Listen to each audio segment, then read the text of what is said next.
Hello guys, myself Chaitali and you are watching Dear Coders.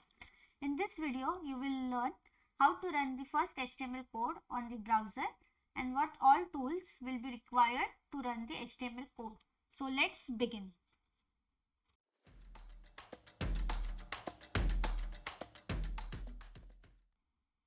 A simple text editor and any browser is all you need to run the HTML code. So it can be Notepad or Notepad++ for PC and TextEdit for the Mac. Along with Notepad, we can also use VS Code or Sublime Text. So we can go to Google and download this software. So these links we will provide in the description. So in today's video, we will see the how to run the HTML code with the Notepad++. So we'll open the Notepad++ application. Here we will type the basic HTML structure code. So it will start with the doc type HTML. So this will define that it is the document 5 HTML. So here we have to provide the exclamatory mark. Then it consists of the main HTML tag, which is the root tag for this document. So once we open the HTML tag, we have to close the HTML tag. Then inside this HTML tag, we will be having the head tag, and once you open the head tag, we have to close this head tag. So basically in this head tag, we can provide the meta information about the page.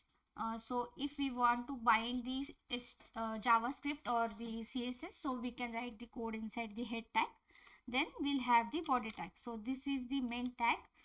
So whatever content we will be writing inside the body tag, that will be visible on the front end, like on the website. So in this body tag, today we'll just go with the heading tag. So we'll write the h1 tag. So once we open the h1 tag, we have to just close this h1 tag, and whatever content will be inside this h1 tag, that will be shown on our website. So we'll just write welcome to the HTML world. So once we write the code, we just want to save this file. So I have created the folder, and inside that I am just saving the file.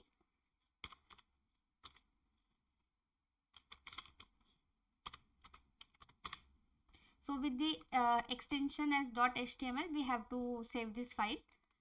So once we save this file, we just go to that particular path where we have saved that file, and we can open this using any of the browser. So we'll go with the Google Chrome. So here how you can see the code is looking on the front end, that is on the website. So yeah, we'll catch up in the next video. So, and if you like the video, please consider subscribing. Thank you.